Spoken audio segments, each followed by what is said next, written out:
ଅନୁଗୁଳ ଜିଲ୍ଲା ତାଳଚେର ବ୍ଲକ ଅନ୍ତର୍ଗତ ଭରତପୁର ମାଇନ୍ସରେ ଆଜି ମାଟି ଅତଡ଼ା ଖସି 4 ଶ୍ରମିକଙ୍କ ମୃତ୍ୟୁ ହୋଇଥିବା ବେଳେ 9 ଜଣ ଶ୍ରମିକ ଆହତ ହୋଇଛନ୍ତି। ମାଇନ୍ସ କର୍ତ୍ତୃପକ୍ଷ କୌଣସି ସୁରକ୍ଷା ବ୍ୟବସ୍ଥା କରିନଥିବା ନେଇ ସ୍ଥାନୀୟ ଅଧିବାସୀଙ୍କର ଅଭିଯୋଗ ହୋଇଆସିଛି। ଏଥିପାଇଁ ସେ ଖଣି ମ୍ୟାନେଜମେଣ୍ଟକୁ ଦାୟୀ କରିଛନ୍ତି।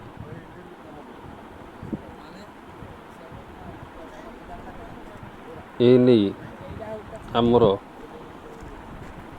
ସାମ୍ବାଦିକ ପ୍ରବୀଣ କୁମାର ଷେଣ୍ଢ, ସନ୍ତୋଷ କୁମାର ମିଶ୍ର,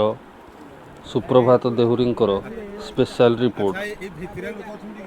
ତାଳଚେର ଭରତପୁର।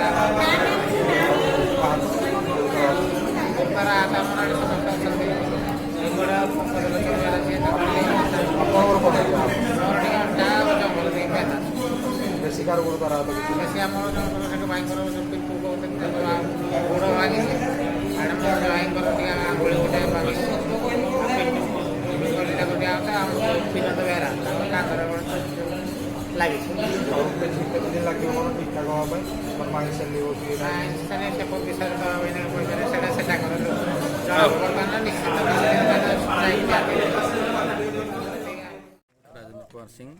एक्स जिला परिषद एठी जो भरतपुर माइंस आम बर्तमान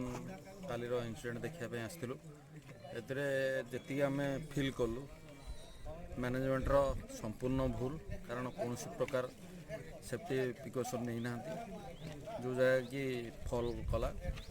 बेंच मिनिमम 7 मीटर लेखारे बेंच गोटे गोटे छाड़िया दरकार कौन प्रकार बेंच देना आम शुणा पाचु कौन प्रकार सेफ्टी न नहीं काली जगह ब्लास्टिंग कला जो लूज है या पूर्वर भी ये जगह को डीजीएमएस बंद डिक्लेयर करथिला ता सत्वे भी से या को चलिया द्वारा ये परिका फल होगी अनिष्ट होती जो दुर्घटना होती आज धनजीवन सब नष्ट होती मैनेजमेंट संपूर्ण दायी।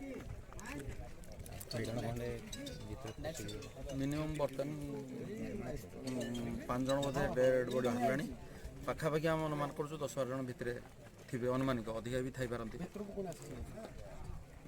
माटी खसला आगु कौन क्रैक फ्रैक देखा